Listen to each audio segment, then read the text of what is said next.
A total ban on smartphones for under-16s is something the next government should consider within its first year. That's according to a cross-party group of MPs.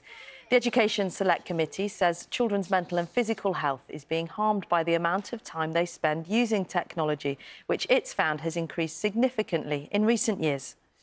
We recognise that there is value in children being able to engage with the digital world, but in a supervised and supported way. And I think the concern is that with internet-enabled mobile phones, that simply isn't possible to provide that supervision and support all the time. So that's something that we've decided more needs to be done about.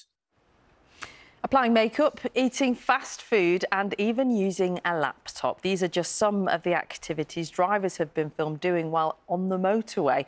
They were caught by Warwickshire police officers in an unmarked lorry, and the footage was released by National Highways ahead of a safety campaign. Royal Mail is facing an investigation by the communications regulator Ofcom into its failure to meet delivery targets. Ofcom rules state that 93% of first-class post should be delivered within one working day of collection. But last year, this happened just 75% of the time. Ofcom said it will consider a financial penalty if there isn't a satisfactory explanation.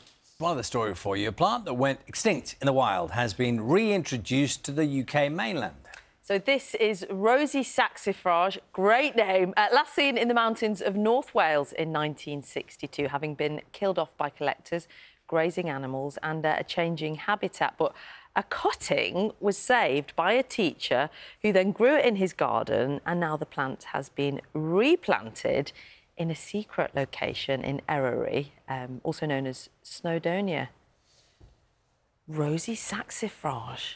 It's like a detective alter ego, isn't it, or something? Oh, yeah, or a children's book or something. Yeah. Nice Rosy name. Saxifrage investigates. That's amazing, isn't it? That he saved a clipping and it's saved and it's back in its natural habitat. Hopefully, Rosy Saxifrage will thrive. Let's have a look at the papers for you Saturday morning. What's going on? Let's look at the Times, first of all, focusing on Conservative MP Michael Gove. Standing down, we know now, ahead of the upcoming election. Paper reporting that more than 70 Conservatives altogether have decided to quit, describing their departure as an exodus. The Mirror is leading on the same story. Its headline says, "Now Gove quits Sunak's sinking ship," in a nod to the Prime Minister's visit to Belfast's Titanic quarter yesterday. Leaving the election to one side for a moment, The Guardian reporting that the UN's International Court of Justice has ruled that Israel must halt its military offensive on Rafah because of the deteriorating humanitarian situation in Gaza. And the Financial Times says that more of us are choosing to spend our summer holidays in the UK, with holiday park bosses telling the paper they've seen an increase in visitors following a lull in bookings last year. That's interesting, isn't it? Because there was a brief boost for people jumping on cheap flights again, but maybe people have got fed up with the airport again. And how about people working from home? People working from home. that? Yeah, there's a report in the Times today. I mean, this is the headline. I didn't write it. Working from home can make you fat and depressed. So this is research analysis of 5,000 employees from lots of UK businesses. Those who work remotely 5 days a week are twice as likely to take sick days. Those with hybrid working patterns, so some in the office and some at home, are the happiest, healthiest and have the highest productivity levels. Where does the fat bit kick in? What does it say about that?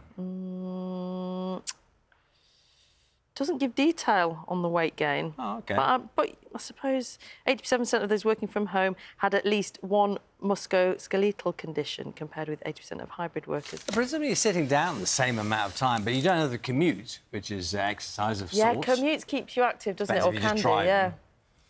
Not really, anyway, but there you go. There we go.